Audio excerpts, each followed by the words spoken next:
So I want to give you an update on U.S.-China relations. What's going on today? Well, Trump has got some demands for China. What does he want? He really wants China to buy stuff. No, But seriously. China needs something? Well, okay, so what it is, soybeans. Oh yeah, but not. They can buy from other countries, not just USA. Yeah, and in fact, USA already screwed themselves. This was the American plan. So the Yeah. American plan was we're going to bail out Argentina. And then Argentina says, oh, okay, so we'll sell soybeans to China. Great, thank you. We got money from USA and we got a new buyer of our soybeans. And China has a new seller. Yeah, absolutely. And then the USA is actually in a bad situation because all the farmers are like, who do we sell soybeans to now if we don't have any buyers? Trump, I just vote for you because you said you're going to help us. Yeah, and then Trump's like, okay, well, I'm sending money to Argentina, so please don't call me again, right? Yeah. And that's what's going on. But that's actually a real thing. And the other thing that's interesting is Trump saying, okay, China, you must sell us rare earths, and you must stop selling us fentanyl. So these are things, the three demands that Trump's trying to do. One of the questions is, okay, so first would be, can you force China to buy stuff? Yeah. Can you force China to sell you stuff? I don't know. No, you can really force it, you know. But you really, really want it. But no one needs it and no one's buying it, selling it. Well, okay, so the USA does need these things, okay? But they don't want to sell it. Yeah, that's the dilemma. And so normally the way you would do this stuff, I think sort of the thing is we say leverage basically. So like, what do you have over someone? What power do you have to like force someone to do something? So traditionally for the Americans, what's the Americans' main source of power in terms of economy? Like consumer spending. Yeah, so basically the idea would be we got this whole bunch of consumers, we got a bunch of people that are going to buy stuff from you, you buy stuff from us, we buy stuff from you, these kind of things. But we're actually in a very weak position right now because if Americans feel broke, if they don't feel like they have any money, then they stop spending. Yeah, so this is where Trump, he's got to like try to get people to spend to like strengthen everything up. He's also got to like make sure that we still have a market, meaning that people will sell stuff to us and we have people to sell stuff to. But like, it's crazy. I wake up every day and check the news and he's doing like everything that you wouldn't want to do. Yeah, and he's the one literally stopped the trading. Yeah, so it's a trade war. That's why it's a trade war. And so from China's point of view, if Trump is going to be basically, your enemy and create all of these problems, what choice do you have? Just find another consumer. Yep, find another consumer. And where could these consumers be? Could be Asia, Europe, There's a lot of other words. And then where else could it be closer to home? Where? Your own home. Oh, yeah. They have a lot of people. Yeah, so this is a thing that the Americans really need to understand is that as China continues to develop, Chinese people, this number of people, I'll just say it, they're going to be bigger than the number of Americans. Yeah, and they have a buying power. Right. So do you guys see the inherent problem here? If the Americans' power is consumers, shopping, if that's our economy, but you have like this other country or other countries, you could argue Vietnam, you could argue India, you could argue China, have a massive population of people who are gaining in wealth. And here's another thing. This is the prior situation of USA and China. So let's take a company like Apple, okay? So Apple makes phones. We have Apple. See, I got one. What was the basic arrangement with China? So Apple designs the phones. Who makes the phones? Yeah, Chinese in China. Right. And then they basically kind of, Yeah, they send to the whole other country in the world. Sure. But money goes in the USA pocket. Right. So just think of it this way. What if, just from the Chinese perspective, what if you cut Apple out of that, deal? So then what happens? Then China's gonna buy Chinese phone. Yeah. And Europe's gonna buy a Chinese phone. Yeah. And America could theoretically buy a Chinese phone, but right? They're gonna block it. You don't buy Apple, so you're not gonna buy Chinese phone. Right. And so then you get essentially a trade war. And so what happens is though, for a consumer, just from a consumer point of view, consumers generally want more choices. And I've actually mentioned this before on the channel, and because we went to Too Short, we went to the department store and I would see Chinese products there.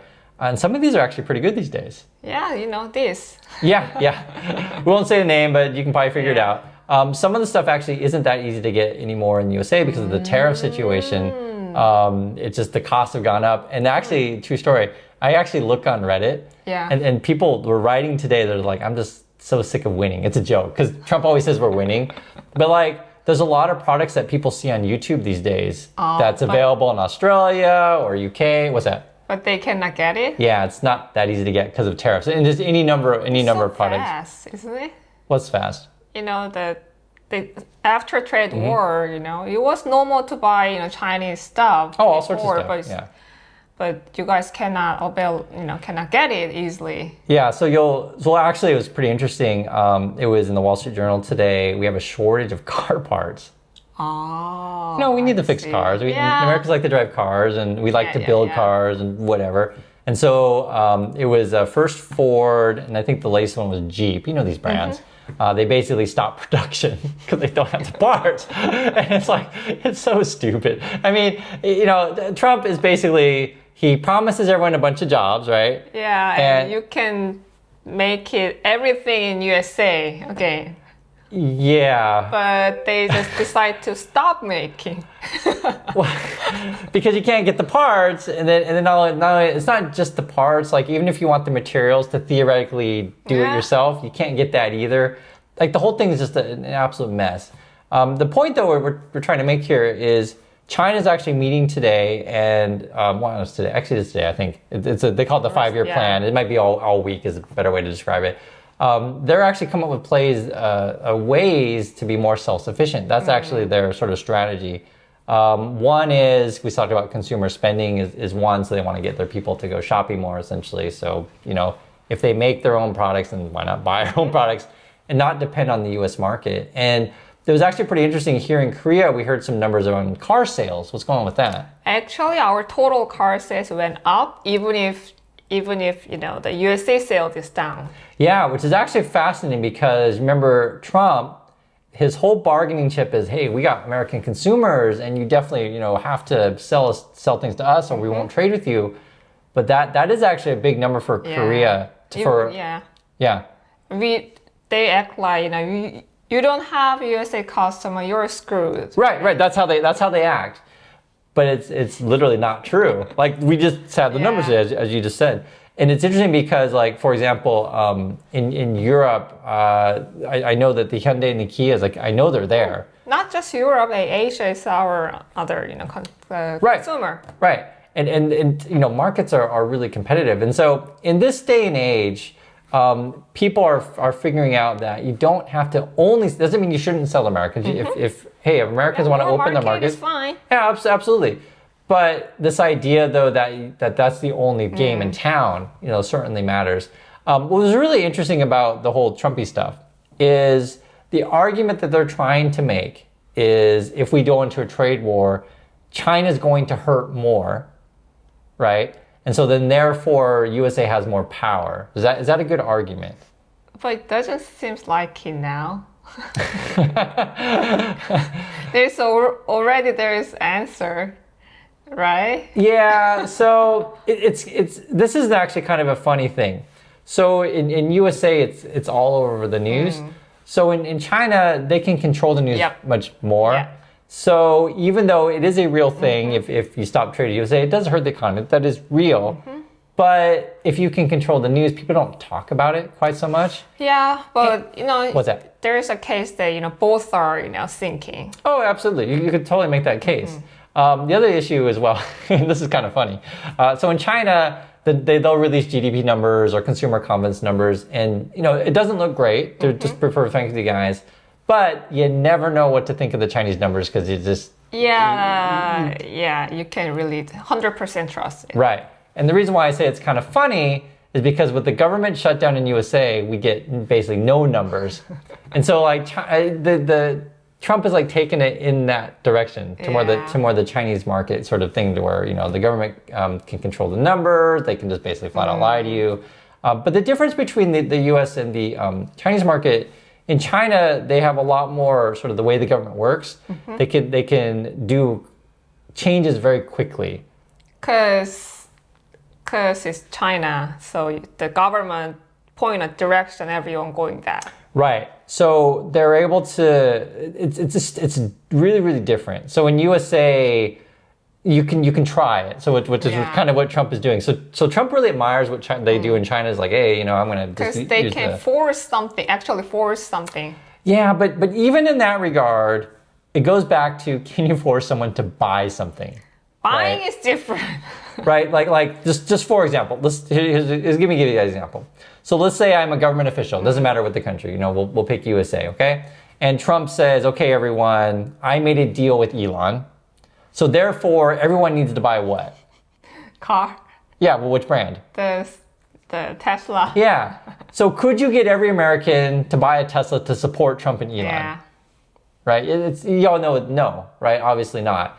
And it's the same with China, even though they, have more power, say, than USA, and they can sort of try to get people to do something. It's like at the end of the day, you really can't force someone to buy something. Like, you can't go to their house and say, you got to buy, BYD. That doesn't work that way. So that's actually the issue that China's having right now, is how can we get Chinese consumers to essentially shop more, to be more like the USA. That's sort of their goal. It's actually quite interesting. Trump wants to go more like China. China actually kind of wants to go more USA. Yeah, to be more consumers. And some of the things that they're talking about, just to give you an idea, to be more self-sufficient, you strengthen your universities. So then that helps your companies to have like more engineers, more designers, more of the stuff. And then your companies have more products that are more attractive to your consumers to buy. But the consumer still needs confidence. And money. Yes, yeah, it goes hand in hand, right?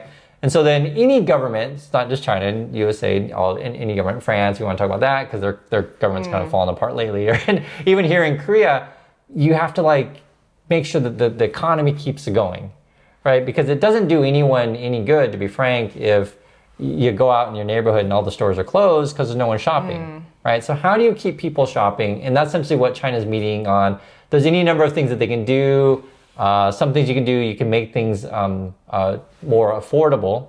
So for example, in a family, what stuff that costs money to be like big cost? Big cost, I think daily cost, big one is the food. Sure, food, right? So government could be like, okay, we could subsidize farmers, for example, to get food costs down, right? Food's a cost, right? You could talk about education is a cost. What else costs people money? Insurance. Right, insurance, healthcare. Healthcare, debt.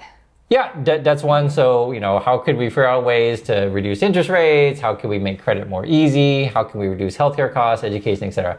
The point is, with any number of things, and it's talking about China or USA, the more that you support your consumer so that they have more money in their pocket, the idea is that they'll spend more money, but can you still force people to spend money? Yeah, right? Even if they have more money, if they don't feel confident, right, they're gonna just save. Right, so at the moment, the big problem in China, people don't feel confident about things. You can see it in the numbers, and it's actually very similar to USA. And Korea. Yeah, well, and you could argue the world. Like this, we'll have this old Maloo, and you guys probably know at home, and that's the question I would pose to you is this, for example, this year is you and your family talking about, hey, we're totally going to buy a new car, like family trip. Yeah, we're totally going to take a vacation. We're totally going to get new phones. We're all shopping for new clothes.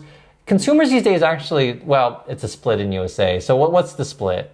Rich people getting more rich. Yeah. Poor people getting more poor. Yeah, that's actually true. And there's no middle classes kind of disappear, right? Right. And then this actually goes back to, remember, Trump's power, or we'll say chip, we say negotiating chip, is the American consumer.